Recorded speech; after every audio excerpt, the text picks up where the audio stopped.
Hey everybody, and welcome to Ultra Everything. Today I'm freaking pumped because I got a beast, a business beast on as a guest today.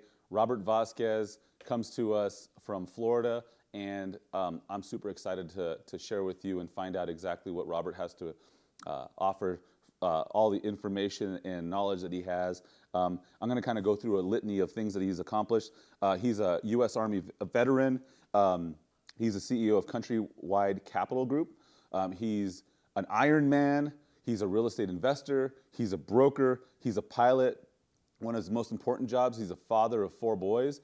And Robert, like, dude, the list goes on and on and on. I don't think we actually have enough paper to figure out all the things that you've done or what you do. But Robert, welcome to Ultra Everything, man. So Awesome, happy to man. have you. Listen, thank you very much for having me on here, and I love the opportunity to share any kind of past experiences with your guests. And I love you, dude, man. Your energy is always just over the top, and I freaking love it, man. And I love the name of your podcast, so I'm ready to rock and roll here. It's so funny because when I reached out to you and I was like, hey, I'd really like you to be a guest. And you're super kind and you're like, oh, cool, that'd be awesome. And I was like, dude, because you embody what Ultra Everything is all about. Like, holy cow. Like, it's like the amount of energy that you have is just phenomenal. So super excited to get into it. So we're gonna kind of take this back a little bit, and we're gonna, they always give me cue cards, and I always say this because like I don't follow rules very well. So I'm gonna follow this as best as I can because we're gonna stay on target. But I'm just super excited to hear about all the things that you're doing. Want to hear about all the crazy things that you've done, but more importantly, it's like, dude, where you were going right now and your trajectory is absolutely freaking phenomenal. Like, you have got so many things going on. Like, I get exhausted. Like, I used to think I was like, oh, I'm doing a lot, I'm good. And then all of a sudden, Robert Vasquez, I'm like, I am not doing enough. Like, what the hell? Like, I need, I It's a need double-edged 72, sword, man. I need 72 hours, dude. It's a 72. double-edged sword, man. There's a lot of people that say I'm doing a lot, and I believe I am to some extent. I didn't think so until you start kind of hearing it over and over and over. I just wake up and I'm just doing what I'm doing, right? It's like I wake up, I have a mission, and I don't think that I'm doing anything other than the tasks that I have set out for myself. And then it's a double-edged sword because some people will say, hey man, you're doing too much. You'll have certain mentors that say, hey man, slow down and focus on X, Y, or Z. Then you have other people saying you're on the right, you're on the right trajectory, you're on the right path. So I'm just trying to do the best I can every day. That's all I can do, man. Well, that's awesome, man. So I actually say this because a lot of people have told me over my life, they're like, hey, slow down, you're working too hard. And I always kind of say this, it's like if you have a 5-year-old and they're on the playground and they're playing and you're like, hey, come on in, son, come on in, you've been playing too much. Like, like take it easy. It's like there's never enough. It's so much fun just to do what we do. And for me, 21 years ago, I dreamt and I thought about where I am today, and I'm living the dream. But like now, currently, now I'm living, 10, 20 years down the road again, like setting the goals and going after it. So it's like we're picking up momentum and we're picking up speed, and in all aspects of our life, it's not like just leaving one area. Like, hey, we talked about, and I touched on this a little bit. You being an Iron Man, it's not just you being a badass entrepreneur. It's like I'm doing this, I'm doing that. Like I'm training for an Ironman. So we want to talk about that too, because I think there's some goals for you coming in 2024, right? For some Ironman Absolutely. and running. Absolutely. Nice, Yep. nice. All right. So with that said, can you tell who is Robert Vasquez? Tell me who that is. Well, it depends on who you're asking, you know. If I were to describe myself, I would just say that I am a person who just sets out, just sets lofty goals and just pursues them. And I'm of the belief that anyone is able to do absolutely anything they want to do. Hmm. They set their sights on doing it. And I believe that I try to remove people from my life, from my circle, from my hemisphere, if possible, if they doubt anything I'd like to do. And that's just the simple answer. I have lofty goals, and some people are very, I want to say, small-minded in the belief that certain things are possible. Or they go, "Hey, man, that's a crazy thought. Why would you want to do that?" Well, certain people have done it, and certain people have achieved it. So I always think about, and I say this a lot, Roger Bannister, I believe was his Yep. name, the man who, The the 4 minute 4 minute mile was Yeah. absolutely impossible, right? Until he did it, right? Yeah. And then when he did it, now everyone seems to be able to break the record, but Sure. until he did it, it was impossible. So there's certain people that break records, and there's certain people that set markers, and I believe that people that are way ahead of me in business, in life, I don't look at that as a method of hate. I don't want to say a method of hate, but I don't hate upon that. I look at that and I go, because even when I talk about it, people are like, "Oh, it sounds like you're hating." I go, "No, I'm not hating. I'm actually like amplifying the fact that it can be done, because if this person can do it, no disrespect to them and not to discredit that individual, but if they could do it, then I could do it, right?" Absolutely, There's no man. difference. They Yeah. may have a better, they may have a better background, a better upbringing, or whatever the case is, but there's no excuse and there's no reason why anyone has the ability or the opportunity to achieve any kind of goal they set out for themselves. It's God, just time. I love it, man. I love it because, what's so funny is I've always thought really big, like really big. And I almost felt like in my circle, like when I would tell people what my goals were, it was almost kind of embarrassing to a certain degree, because it just seems so crazy to most people. Like, you think you're going to do that? You think you're going to accomplish that? Like, because they can't see themselves doing it.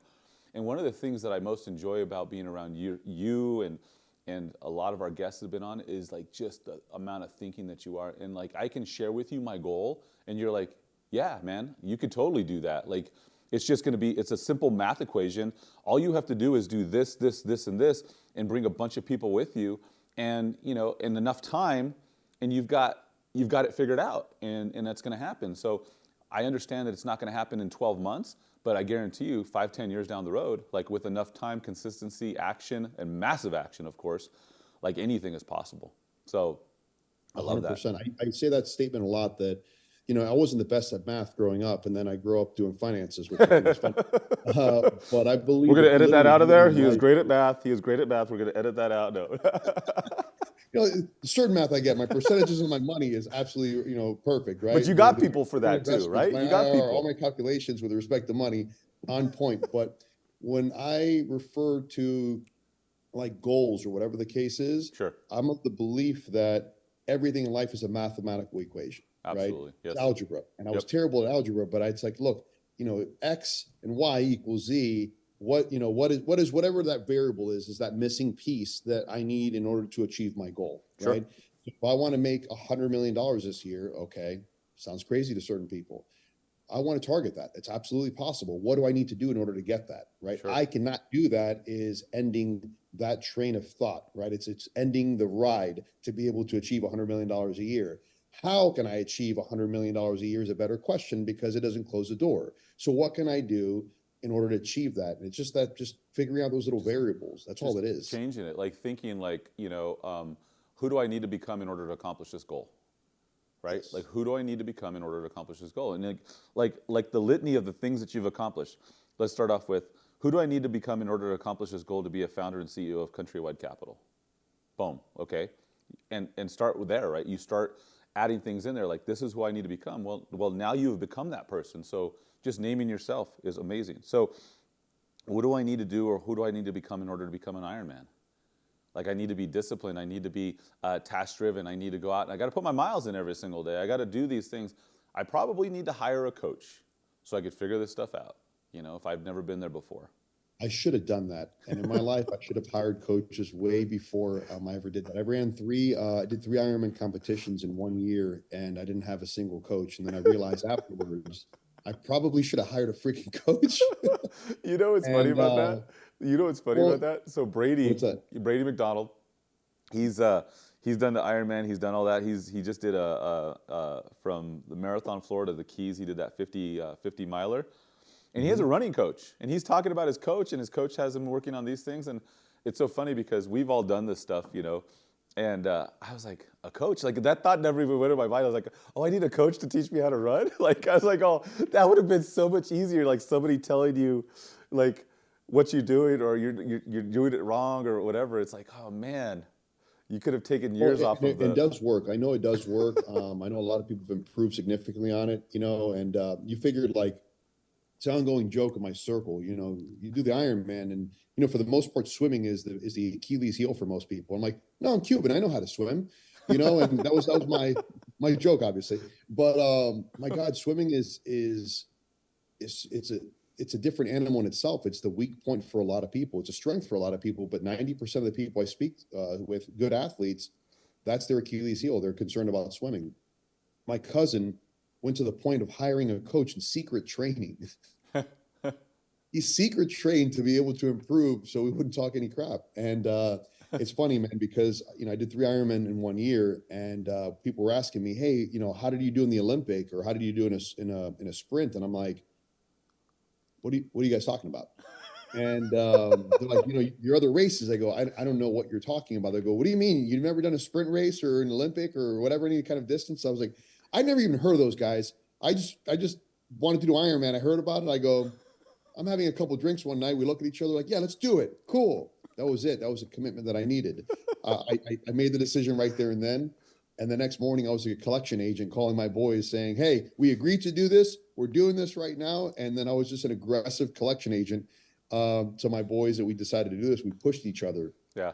More so me pushing them. But it's great because, all you really need to do is make that decision to say, hey, I'm going to do it, and you commit to it. And what do they say? Motivation gets you started. Discipline keeps you going. Yeah. So one of the things that I've said many, many times is commit first, figure out later.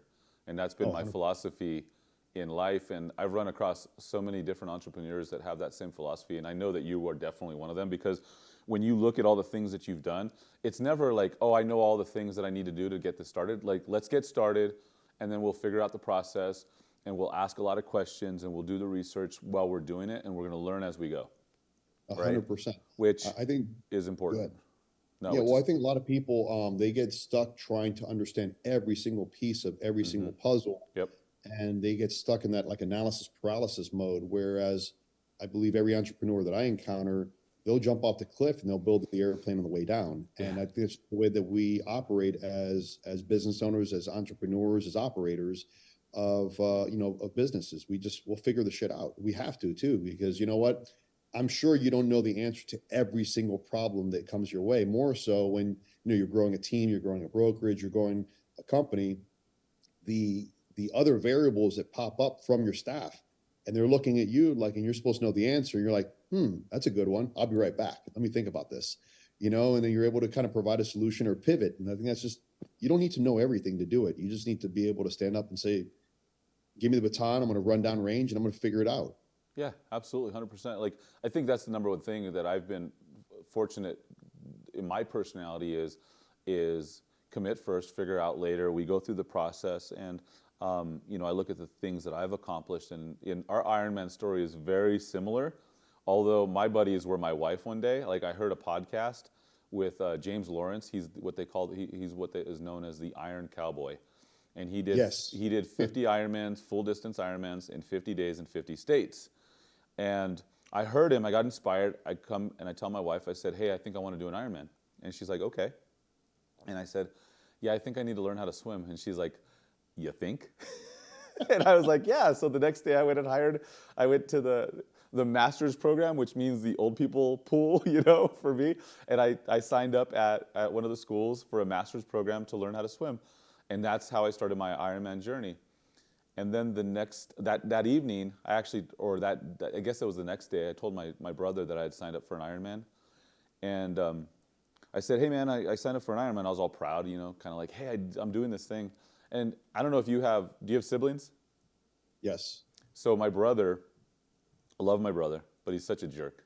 Such a jerk. And he inspires me and motivates me in all this way. So he's like, that's great. Don't you think maybe you should run a marathon or half marathon first?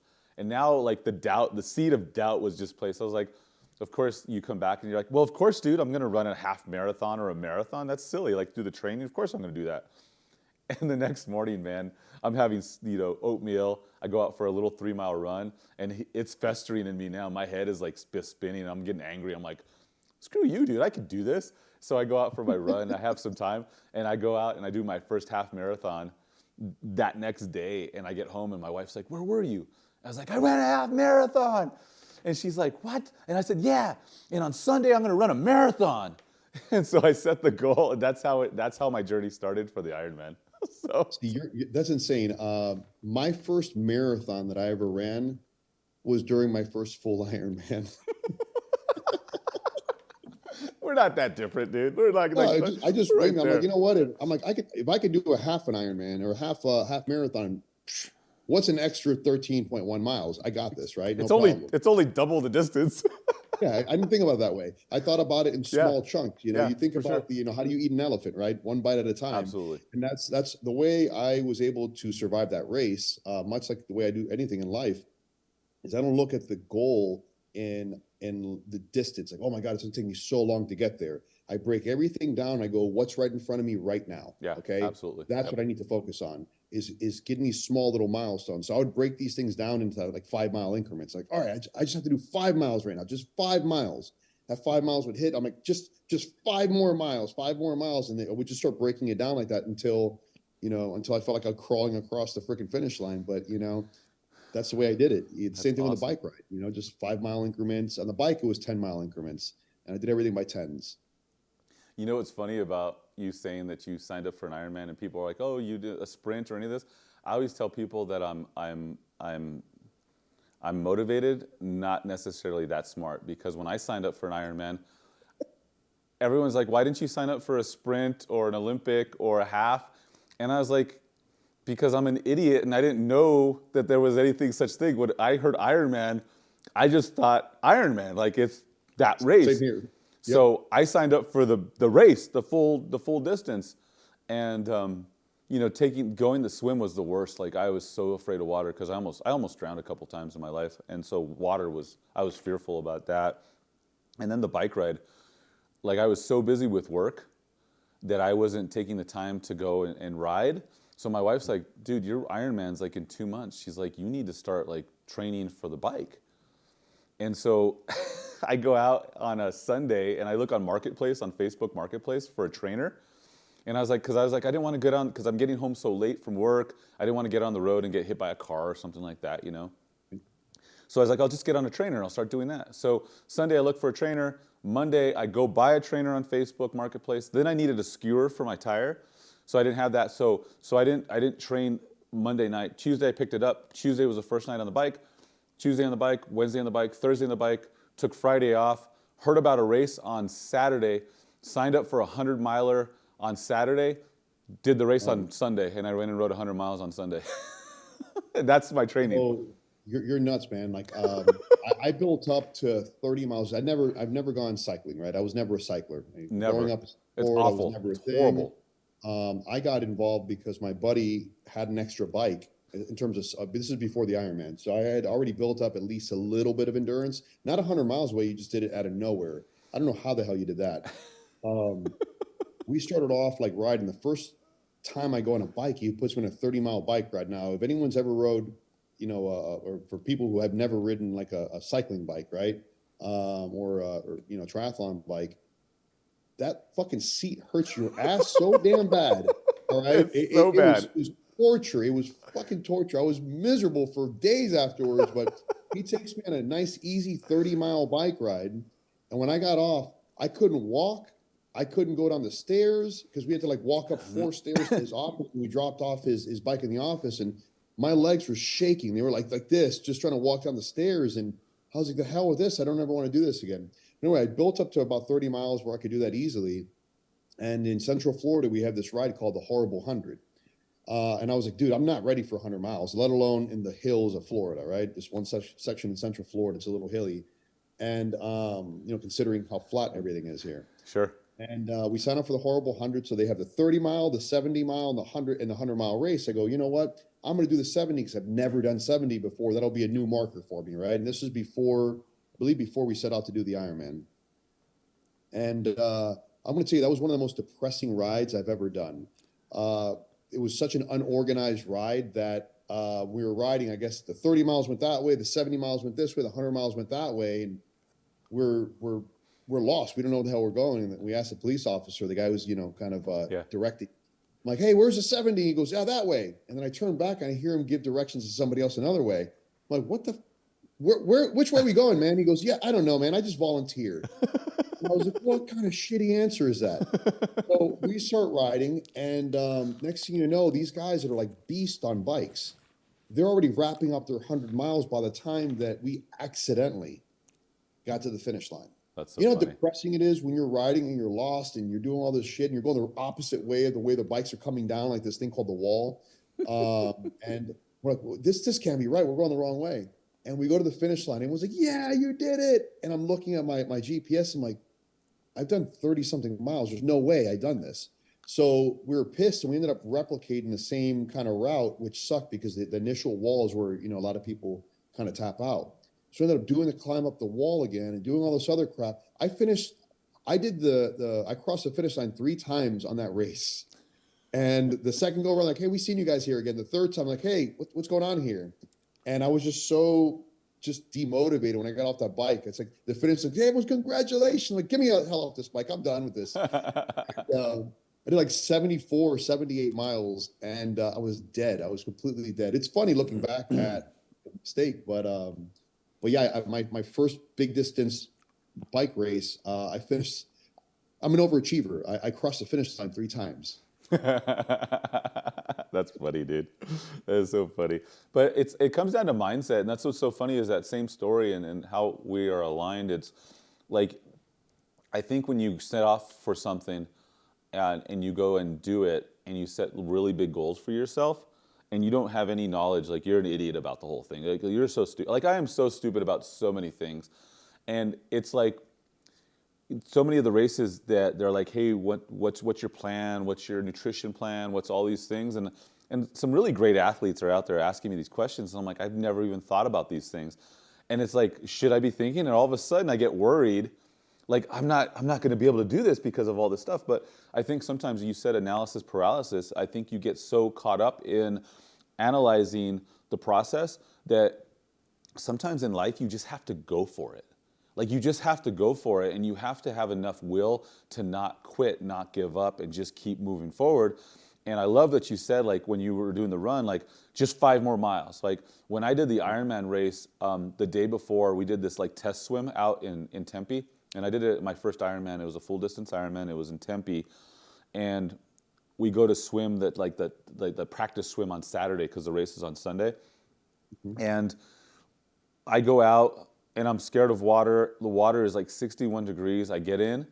I'm like panicking. I literally swim over to the canoe and I hold on for dear life on the canoe. And I'm like, I'm not going to be able to do this. Like, I'm freaking out, dude. I'm like totally freaking out. My wife's looking for me. I don't finish. Finally, she's like, where are you? She figured I would have been done already. She finally sees me come out of the water and she takes a picture. And this is a great picture because it's me there holding my head down, like questioning everything in my life. I'm like, tomorrow is the day I die. I drown tomorrow. Like, I swear to God, dude. And so all day, we're in Arizona, just the 2 of us. And she's like, let's just get your mind off it. Let's go to a movie. So we went to go see Mr. Rogers' Neighborhood. I'm literally crying by myself. Like, she's sitting next to me, and I'm thinking about the race tomorrow. And I'm like, I am dying tomorrow. Like, I told everybody I was going to accomplish this goal. Like, I'm going to drown tomorrow. And I'm literally, like, tears are coming down my face. Like, I'm so scared because of this thing that I have to go do tomorrow that I said I was going to do. And there was never in my mind as like, I'm going to quit and I'm not going to show up. Like, I'm going to go do this. And even if it kills me, I'm going to do it. Now, thank God the next day, you know how they give you the lines of the speed, like you think you're going to get the swim done in an hour and a half or whatever it is, like the super fast. Well, I'm all the way to the end of the line. And of course I wear glasses. So she's walking with me. And she's like, you're going to be fine. She's like talking to me. She's like, you're going to be fine. You're not going to die. Like, and then the cannon goes off and you see people swimming and there's people already quitting. Like you see people like literally swimming back in like they're done, like they quit. And she's like, don't pay attention to those. Don't pay attention to them. You got this. And so I said, all right. So I give her my glasses, put the goggles on. I give her a kiss. I said, well, I'm going to do this. And thank God the lady in front of me, she just goes and she just dove in, man. She just jumped head first and she just went at it. And that's that split second, because it's like, doot, doot, right? And so it was my turn, and I just copied her, and I just went the same way, and I just dove in, and I just never stopped. It took me 2 hours and 10 minutes to do the swim. And because I can't see the zigzag, I ended up, my GPS on my watch said I swam 3.4 miles. So overachiever, I went an extra mile. Dude, you and I have, all right, first of all, I did my swim in Tempe, Arizona No in way. 2 hours, 10 That's minutes awesome. exactly. You had 2 hours and 20 minutes, I believe was the cutoff Yep. time. And I did 2:10. And I couldn't, number one, I couldn't swim a straight line to save my life. The first one I did was in Haines City, Florida. It was a half Ironman, and it's a 1.2 mile swim. I did 1.88 because I'm an overachiever. Of course. So I swam an extra half a mile. But in that race, I had the same lady. She kicked me in my face 3 times. Okay. You know what it is to get kicked in the face when you're swimming in open water? And I had to swim out of the way. I don't want to say on purpose because I couldn't put a straight line to save my life, but I swam away from her and somehow her foot was a magnet to my face. Now you fast forward, we go to Tempe and I'm from Florida. So I'm thinking Arizona, hot. That's as far as my research went with the race. I'm training in the heat, Arizona, desert, perfect. We get there and the water temperature was like 38 or 40 something or whatever the hell it is. It was freezing. And I had a little bullshit Farmer John wetsuit that was super thin. I was not acclimated to the cold weather. I felt like I was swimming with icicles and my feet were just logs. I couldn't swim straight. I was dragging the whole way. I was it was a terrible swim. But the same thing when I got off and they pulled that wetsuit off, and then I was running to the changing station, the transition. Dude, I was freezing my ass off, and then I jump on. I should have put on a long sleeve shirt. I'm like, no, I'll warm up. I made mistake after mistake, and I'm going to tell you right now that race, I'm very appreciative for how difficult that race was for me. Yeah. Between I had my bike professionally fitted, and lasers, the whole nine, and everything. They put a riser on my handlebars, and apparently the internal screws they did not screw in tight enough. So my handlebars, my aero bars, started falling apart during the race. I was fucking pissed because I spent like well over whatever. I spent a lot of money to try to get this whole digital fitting and all this other crap and everything precise. And I'm like, yes. And by the way, this is a Kona winner, whatever it is. He's done Kona a couple of times, and he's the guy who's helping me adjust my bike. This jerk off doesn't screw the damn thing on, so my aero bars were just completely shot. So now I'm riding with essentially one handlebar, and that was difficult already in itself. Then I get a flat tire, and then another flat tire, and all I kept thinking at that point, I'm laughing like I look delusional, and I'm thinking of myself because I was talking to myself. You know how you're doing these distance races, you're just like, and I was literally delusional, thinking like, what else are you going to throw at me? Like, just give it to me, because nothing. And I mean, nothing is going to stop me. If I have to crawl across this finish line, if the race is over and it takes me 3 days, I'm not getting off this road. I'm going to finish this race. That's awesome. And I just kept thinking to myself, like, just give it to me, man. What's the next problem? I'm just going to go do it. And I think the biggest mistake too that I had on the run was I had an idea. I go, how do bums stay cold in the winter? Because I saw a guy sleeping underneath the bridge, and at the aid stations, I go, let me have a garbage bag. And the lady gave it to me. I was originally going to wrap it around myself. Then I thought about being in South Florida, it was raining. My grandfather put a garbage bag on me. Of course. Popped my hands out of it. So I literally popped a hole through the top, popped the hands out, and it was comical looking because everyone's dead. They're running. They look up and they see the garbage man, like the garbage man guy running. And it gave a sense of, a moment of levity when you're running, Sure. And it was great. It was the best idea I could have ever done for 32 seconds. The thing turned into a sauna, and I started exerting more. I started sweating my ass off, and all my electrolytes started pouring out. And I realized that my motivation, which was already low, just started declining. And it was the worst idea. It gave me temporary relief. And also I think about that and how it can relate to business. A lot of people kind of do the easy thing and they start coasting because they think it's easy. And you end up doing a lot more work, right? When you have momentum, you got to keep that momentum going, regardless of how difficult it is. Because the moment you kind of take that foot off the gas a little bit, it takes a lot more energy to be able to kind of build that momentum back up. So once you build that momentum, you just got to keep it going. And that's where I feel like I'm doing in life right now. I feel like I built a steam engine, it's going, and I don't want to slow it down. And if something is on my way, it's like, choo choo, you better move out of the way, bro, because I'm gonna bust through that obstacle. Yeah, no, absolutely. And it's so funny because we could talk about Ironman mishaps all day long because I've got my share of this, like some stupid things that I did. But here's the thing, it's like when you did it, you had knowledge from the previous one. So you're like just enough though, just enough knowledge to be dangerous, right? Like Yes. you were almost detrimental to your success because you had enough knowledge versus just going out there like blindly just going after it. You would have like you wouldn't have fit the bike and the bike wouldn't have been falling apart. Like, being in Arizona, obviously there's a lot of goat heads putting slime in your tires. 'Cause nobody wants to put slime because it's going to slow you down. I'm like, dude, I'm not going to win the race no matter what. So give me, give me some slime because it's going to take some time. But the reality is the momentum that you're talking about in business is it's better to have no 0 days than 100% days where you're just like killing it. Like by just not taking your foot off the gas and you just keep moving forward, you are going to get there ultimately that much faster. And I heard it this morning, I think, in the Atomic Habits. Have you listened to Atomic Habits or read Atomic Habits? I've heard of it. I have not read it. No. And he talks about like if you had see if I can actually get this right, but he said if you have 100% and you $100 and you go out and you get $50 more, so now you're at $150, and you take your foot off the gas to earn money, and you lose a third, right? You lose a third. You're losing a third of momentum, but you only gain 50%, and I don't know if I said this right, but you only gain 50% more, but you took off a third because you thought you could coast. So your success said, hey, I could take some time off. So you took some time off, and you only coasted a third. You're still back at the 100 that you started with. Right. Yep. So 50% gain, and you took a third off, and you lost, and you're back at the same place because you took that third off. To zero. You're back in net. You're back at where you started. Exactly. So it's like, let's keep moving forward every single day. And what you said earlier, like, let me just go 5 more miles. 5 more miles. I don't know what's going to in store. I don't know if I got 25 miles in me, but I got 5 more miles. And I'll reevaluate at 5.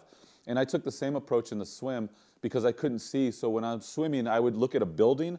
And when I got to a certain building, I was like, all right, I can keep going. And I kept going and I kept going. And 2 hours and 10 minutes later, you finished. And dude, the smile on my face, you would have thought that I freaking won that. I barely finished the swim, and I was like, yes! Woo! It was such a great feeling. Well, I had the same reaction for 2 reasons. One, I made the swim cutoff time, and 2, I was out of the freaking water. All right, I was so happy I didn't drown. Yeah, right. Find your legs. You're like, what? The one guy who yelled at me on the swim, he was super motivating, man. Because I was sitting there and I was debating whether or not I was able to touch the little deck that he was at, and he's like, "Man, grab this. Don't worry about it. It's not going to disqualify you." I'm like, "You sure?" I knew about the boat. I didn't know about the deck on the side of the dock. And he puts his foot down like right in front of me, right? And he's got the Iron Man tattoo on his calf. And he starts yelling at me. He goes, "You see this? You're going to earn this. You're almost there, brother. You're almost there. You got this." Awesome. And I was like, I got this. And I start swimming immediately. I was like, as soon as I start stroking, I got a few strokes in, I go, fuck, that was supposed to be my break. I just needed a quick little 2-minute break. But the guy motivated me so much, I kept going. I was thinking like, oh, that's it. I'm going to drown right now. I'm dead right now. And but I was like, he said, I got this. I'm breaststroking. I'm doing every kind of stroke I can just to survive. But isn't that amazing? Like, that's the most amazing thing. Like, think about like what we belong to. We belong to the Boardroom Mastermind, and the boardroom guys, all the people there, Kent and everyone else, is that guy with the tattoo with the Iron Man 2. You got this. Just keep going. Just keep moving forward. Just don't quit. Just keep moving forward, right? And that's so important to have those people in your life, and having, people like yourself in my life, man. Like, just don't quit, Tom. Just you got this. You can do this. You can do it. And just getting just 1% better, man. Just a little bit better every single time. That's it. So I would love to talk about all the Ironman issues and things that we've gone through, but I want to find out about what you're doing now with Countrywide Capital Group. Like, that is an area, like, okay, so we were just in Austin, and I go up to you and I was like, dude, how do you know so much? Like, I was just like absolutely impressed, and I was like, man, this is what I want to do. He's doing exactly what I want to do. How can I get the information in his brain in my brain?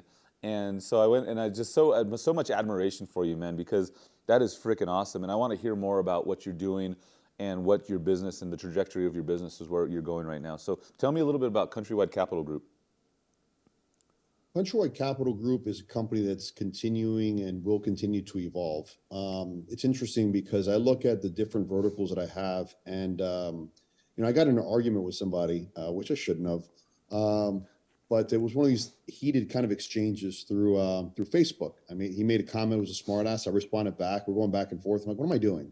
But it just kept pissing me off, and I started thinking about his comments. I'm like, you know what, this guy was wrong on so many different levels. And I started thinking about him, kind of getting to this point here where, he was arguing about the difference between hedge funds and private equity companies and so on and so forth. And to some degree, when I look at my different verticals, right, I look at Countrywide Capital Group as, to some degree, a company, almost like a private equity company, that it's acquiring other companies, right? Or acquiring or doing strategic mergers or whatever the case is, strategic partnerships in order to kind of, expand and grow bigger. And that's continuing to evolve because we have all these different verticals within the organization. And I look at companies like, I'm going to butcher the guy's name. I completely forgot it actually.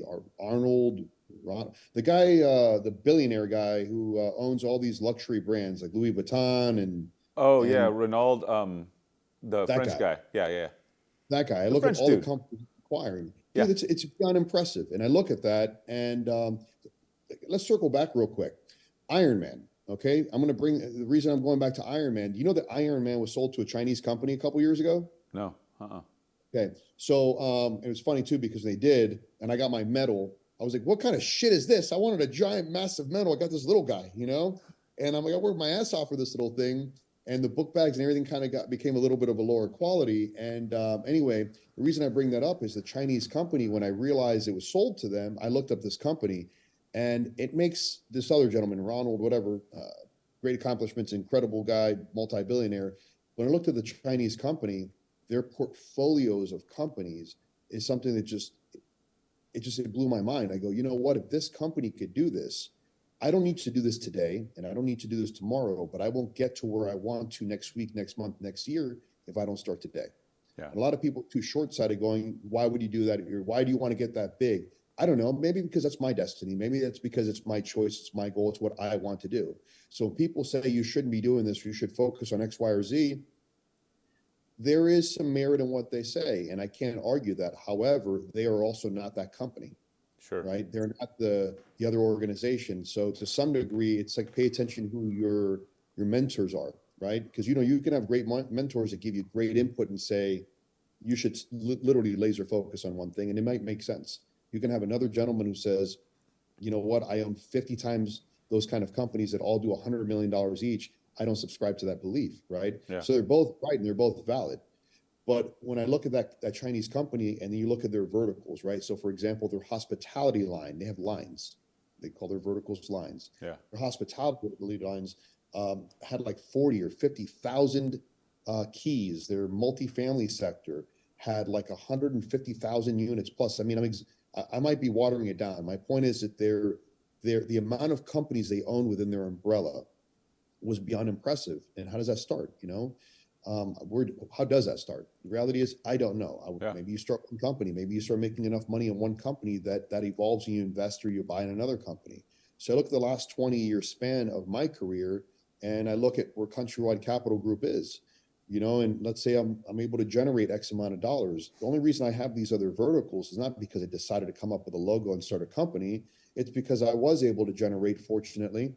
I've had a lot of failures, so it's not like they're all success, but I was able to, at points in my career, to generate enough money to say, you know what, this makes sense, and now capture this other vertical, this other business line, right? Sure. And I look at the real estate industry, and I look at every single one that gets to profit, in a real estate transaction. And I've been talking about this for years and years and years that, real estate investors, I believe to some degree are, they obviously contribute to the U.S. economy, and they are the backbone to a lot that we do here in the country. How so?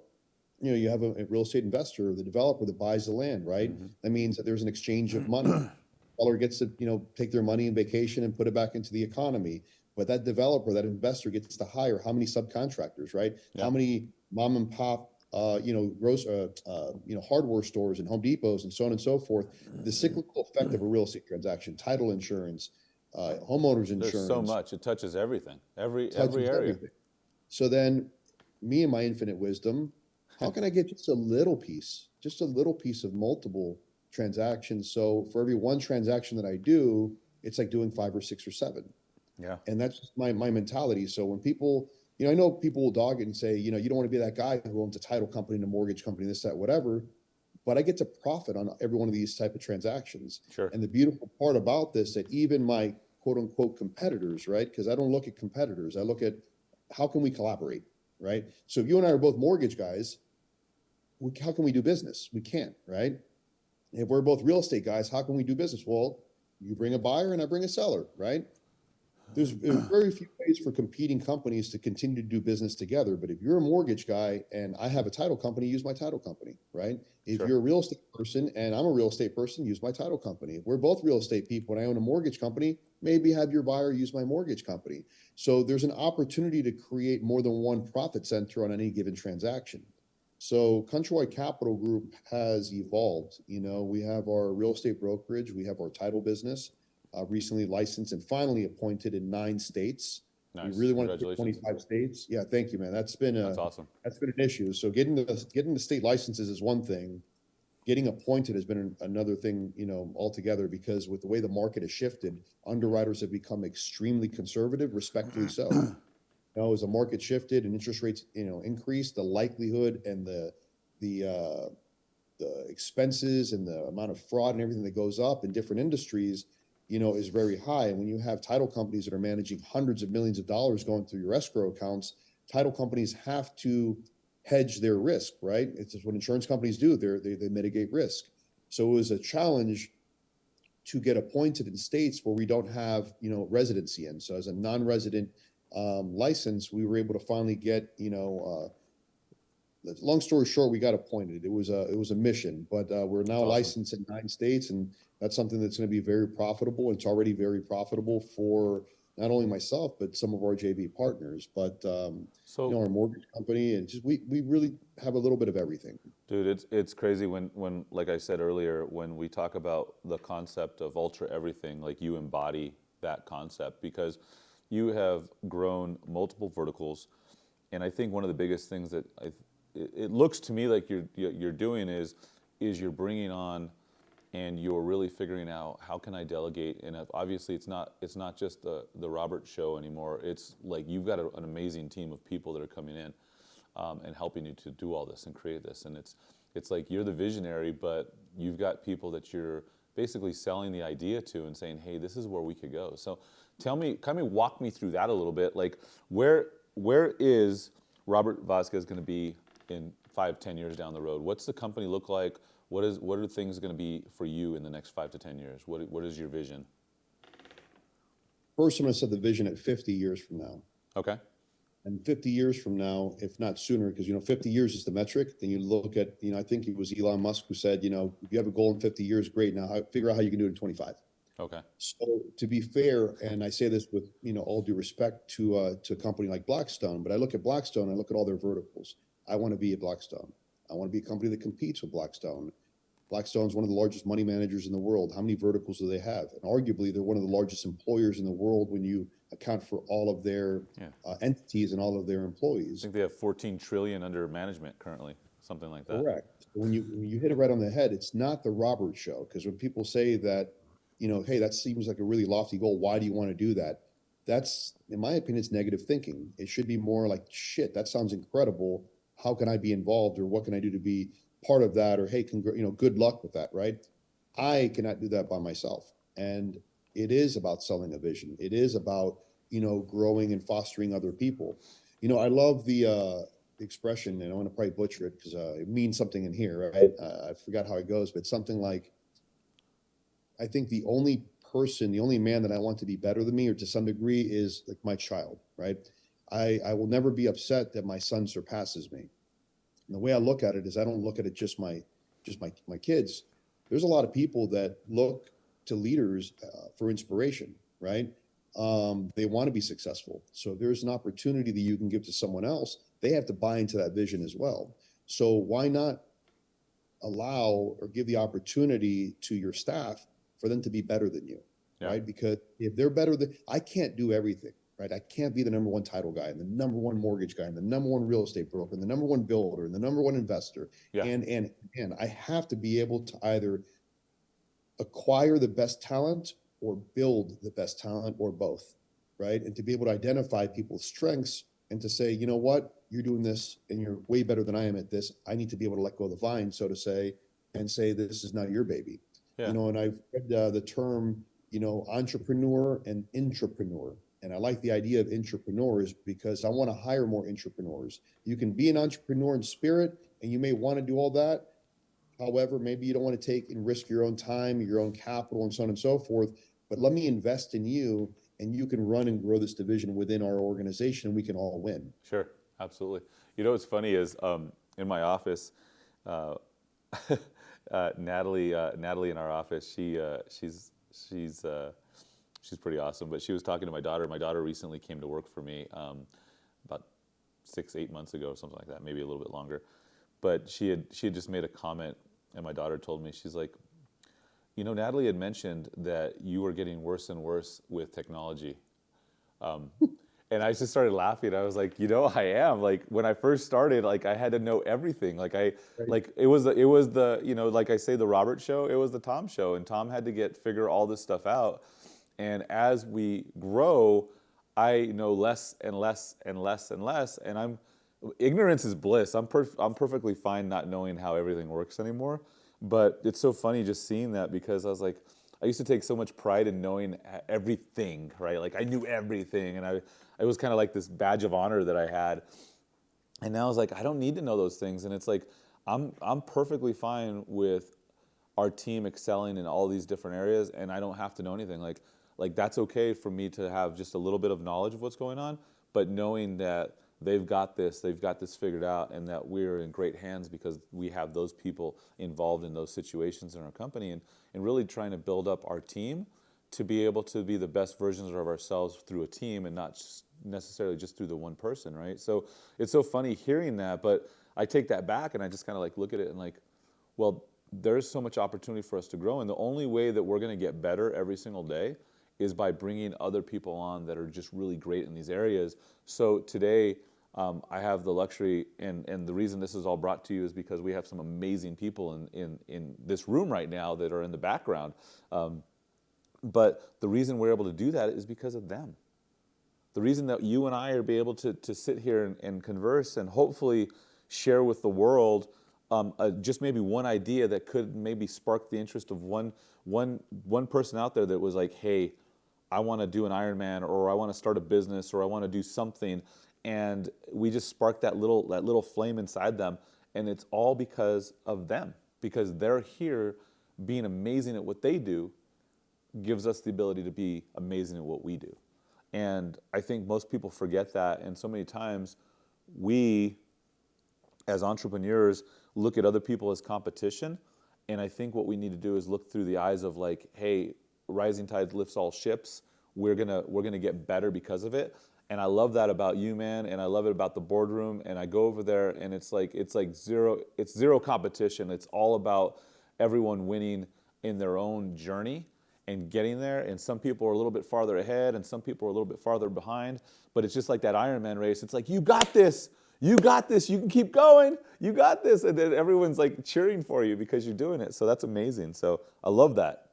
I love that. And you're doing that. And that's amazing what you've done, because you know, going back on, you know, doing a little bit of research, because, you know, like you're an Army veteran. So tell me about what the Army taught you, helped you, propelled you into the Robert that is today. Like how did that all start? Well, I joined the military. I don't want to say it's necessarily out of need. So I got my high school sweetheart pregnant. And not on purpose, because, you know, in my infinite wisdom, I was young, dumb, you know the expression. Yeah. I immediately left high school.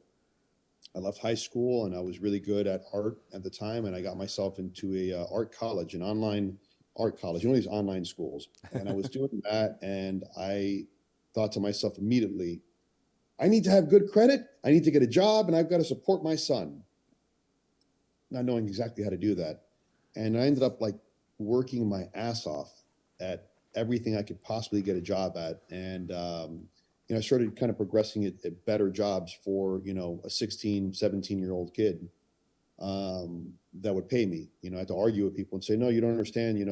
I got married at 17 years old. I'm legally emancipated. I'm an adult now. Yeah.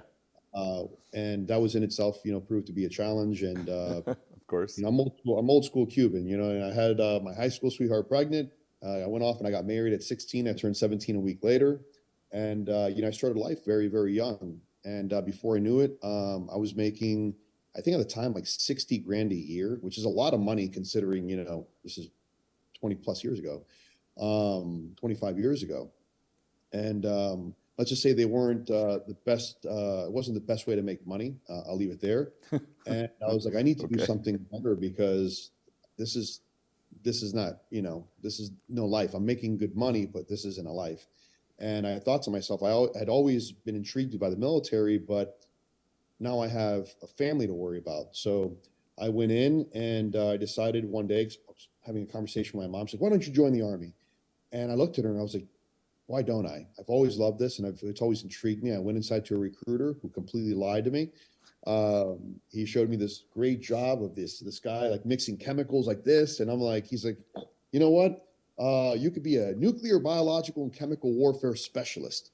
And I'm like looking at a guy with a white lab coat mixing green chemicals. I'm like, all right, that sounds like a safe job. And next, I joined the military and I excelled. Throughout basic training, I started seeing special forces, advertising and recruitment, things like on base. And as I'm going through basic training, I'm realizing I'm very, very good at this in terms of my physical fitness, my thinking outside the box. And if you're doing like your obstacles, the military does teach people like just creative out of the box kind of solutions, the way you have to go through these obstacle courses and the way that you have to think outside the box and be able to, whip out your belt and tie up, two pieces of wood together and kind of create, my point is that in life, I use these kind of skills today where I'll have 10, 12 people around a job site or something like this. And it's like, this isn't government work, guys. Get your ass in there and fix it. We don't have the right tool. They go, give me some duct tape, this, that, whatever. And I MacGyver this shit and then we get it done. Yeah, for sure. But Critical thinking. anyway, we're going through that and I realized, hey, I don't want to do the safe job. I want to go special forces. I think I'm going to be really good at this. And at the time you needed to be an E4 and I joined the military as an E3 just because I went through JROTC in middle school and I passed a physical fitness test. And anyway, long story short, I got injured overseas and that ended that whole progression of what I wanted to do. And that was a very, very depressing part of my very depressing, dark time of my life because I really desperately wanted to make the military at that point of my life my career. Sure. And I was very, very good at it. I became a soldier of the month, battalion soldier of the quarter. I was going up for, Army soldier of the year. It was something I was really good at. I understood, like I could tear apart books. I can understand and memorize Army regulations. I was known as a barracks attorney, which pissed a lot of people off because like, I'm sorry, Sergeant, according to Army regulation 670-4, paragraph 3, blah, blah, blah. You can't do this, which those skills. What's funny is like that person that you just described is the same person I know today because of the boardroom, man. That's amazing because it's like, holy crap. Like I told you, I was like, how do you know so much shit? Like, you know everything. It's like, it's freaking awesome, man. That's like your superpower right there. That is your superpower. Motivation. So I say this, a necessity stimulates creativity, and I could tell you like, you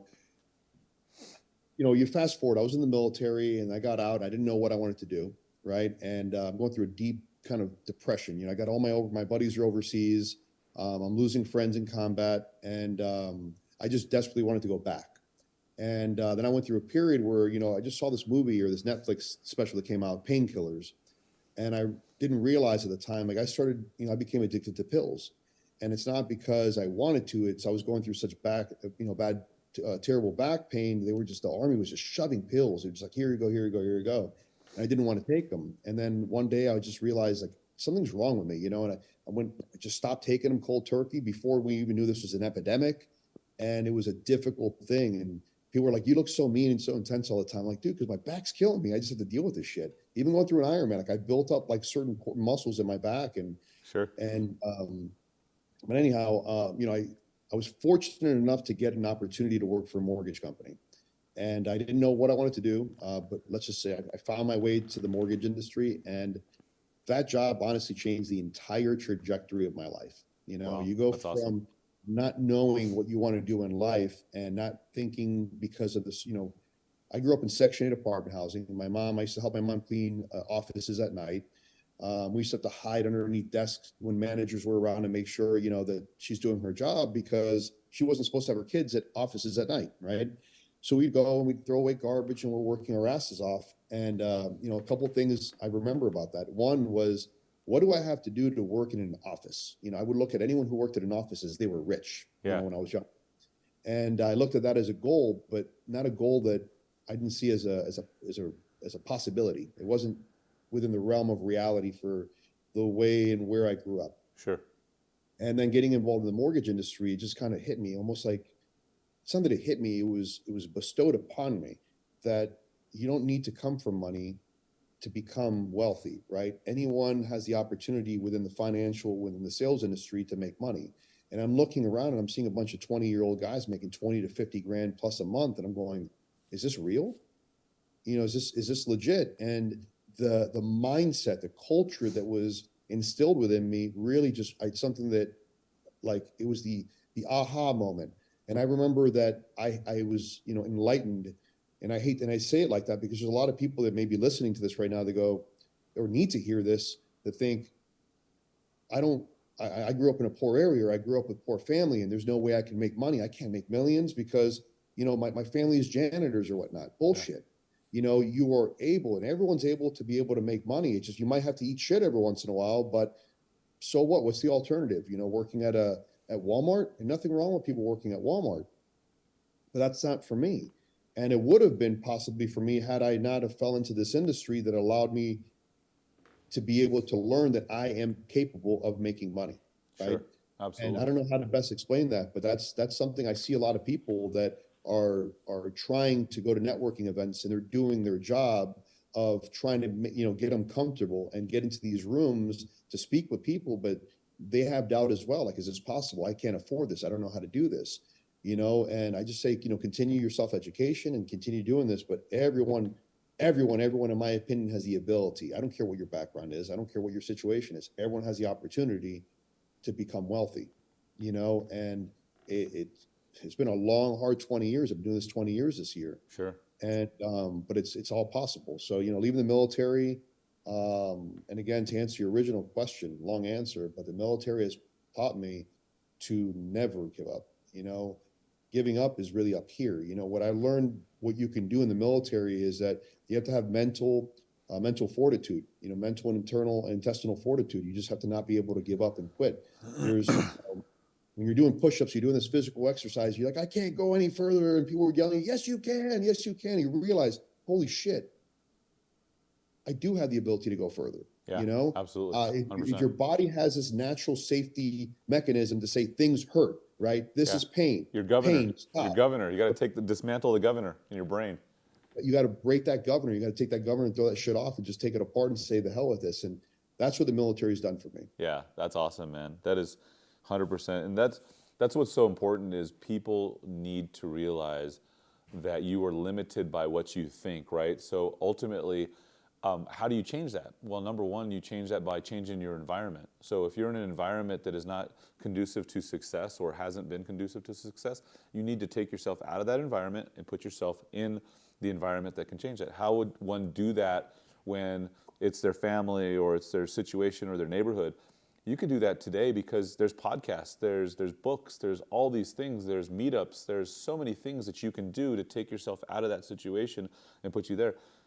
For you as a young man, changing and going into the military, you took yourself out of an environment and you completely changed everything about it and you put yourself in this new environment. And from there, it changed who you were. You're like, hey, this is the goals that I'm going to go for.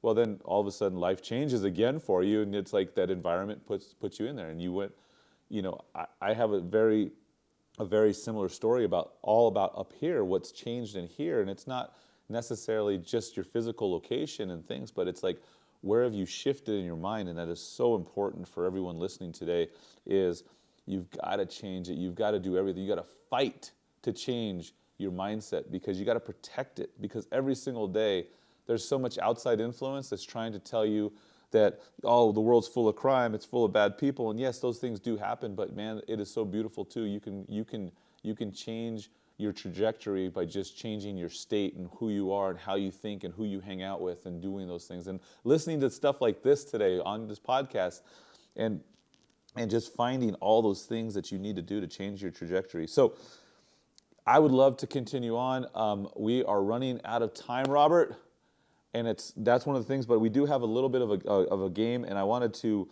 do a couple things. Is we have a game that we have, and the game is, I'm going to read this to you, the rules of the game. You must try to name the movie that was filmed based on the clues we give you and from the pictures on the screen. So I think, are we ready for this? We're ready? Everyone ready for this? All right. So we're going to throw something up on the screen, Robert. And we're going to, what's that? Yes. So we're going to put them on the screen. So do we Thomas the Train. Thomas the Train.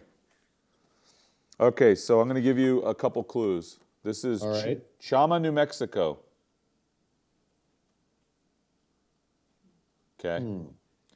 1989. Now you're going to get it with this last clue. He's an explorer and he has a whip. Indiana Jones. Indiana Jones and the Last Crusade. That was filmed here. All right. Perfect. You got it. Good job. All right. Next one.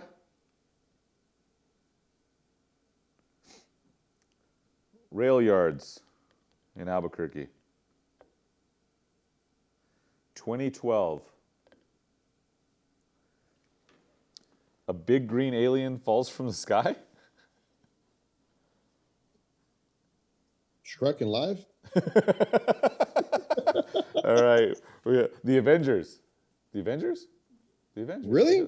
The Avengers, yep. That was them. That was there. Okay. All right. All right, cool. All right, next one. Yuma. Gallup, New Mexico. The film was filmed in 1978. Never mind. Sundance. Butch and Sundance. Flying journalist. What the hell is that? A flying journalist. Works for a paper. The Daily Bugle. Works for score of like 2? Works for the Daily Bugle. Superman. There you go. All right. Fourth one. Carlsbad, New Mexico. Aliens. Close. Predator. 1959 was the movie. 59. 1959. You made some hard ones, Yasmin. It's like, what? Volcanic rock map. That's the name of the movie? No, Journey to the Center of the Earth. Oh. She wanted to stump you, man. She's like, he's got to be, no, he knows movies. Okay. Next one. Santa Fe, New Mexico. 1991. Okay. 91. Is that a movie with Billy Crystal? There is a movie with Billy Crystal, but that's not Is this one. this it? That's not this one. 19 Robot with a shotgun. Terminator. Terminator. All right, cool. Next one. Oh, this is not a movie. This is gonna be a TV show. It's current. It's on Netflix. Is that right? Netflix. Better Call Saul. Ooh, close, but not even. All right. Skaterama.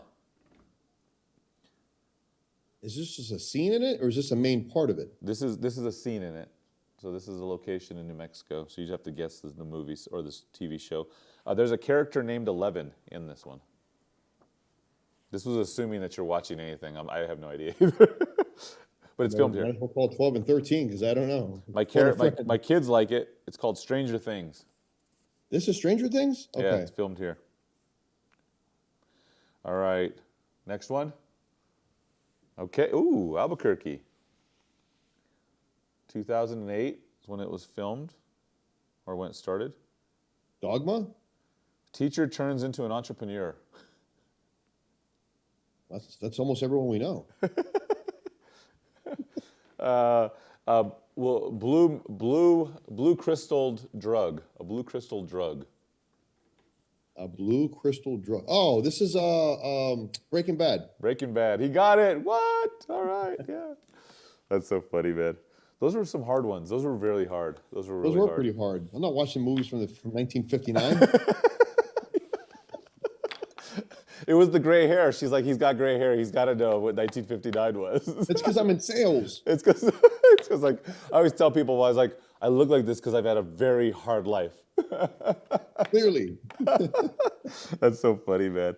All right. Well, I appreciate you spending the time today. Like, there is so much. I would like to like pick up where we left off, but I know that things take a while. But how do people find you? Let's kind of go there. Where are people going to find you to be able to follow you and find out what Robert's doing? Instagram, Passive Income Cash Flow Kings would probably be the best medium to follow me on. Okay. Short of that, if you have a deal or anything like that, just message me on there. I'm looking for business opportunities. I don't need any wholesale deals. We have a whole entire team that does that. We have a whole acquisitions team. But if you have an opportunity for me to potentially invest in a business or buy a business, if you guys are in the mortgage or the real estate industry and you guys are looking to maybe expand or have another vertical, give me a call. We are expanding into multiple states. But Passive Income Cash Flow Kings will probably be the best way to reach out to me. All right, we're going to include those links in the descriptions below. Thank you so much for spending time with us today, Robert. Man, it was good to catch back up with you. I can't wait until we'll see each other next in October, and hopefully are you gonna be at Jackson Hole? I believe so. I'm coming back from Germany and Switzerland right on the right before that trip. So I want to make sure that I have everything here locked up. All my new construction projects are ready to rock and roll, which I'm sure they will be. And then I'll most likely be out there. I've been wanting to go out there for a hot minute, so this is perfect timing. Well, Yeah. wanting to go out there. I'm not sure it's perfect timing, but we'll make it work. Hey, opportunities never come at the perfect timing, right? You've got to be prepared, and then when they come, you take advantage of them. So hopefully I will see you in October. I plan on going out, and we'll talk between now and then. So thank you so much for being part of Ultra Everything, man. Absolutely, brother. Thanks for having me. Appreciate you. Appreciate being on the show. And thanks to everyone on your staff for putting this thing together, and great questions. And I'll see you in Jackson Hole, man. All right, man. And that's what it is. Ultra Everything. In life, you got to embody that. You got to follow Robert on social media because he is all about Ultra Everything for sure. So thank you so much for spending time with us today. And we will see you next time. Later, guys. Bye. Hey, thank you so much. We hope you enjoyed the content. If you're enjoying this content, please share it, please like it, and definitely please subscribe because we are building this community. We want to appeal to you, the people that are out there that want to ultra up your life. So Ultra Everything is technically for everybody out there. Everybody can benefit from the content that we're trying to provide. You can be inspired and you can go out and do something more. So really, if you are the type of person that just wants to do a little bit more, we are definitely for you. So follow us, and you can subscribe down below or follow us on your favorite social media platform. Thanks again.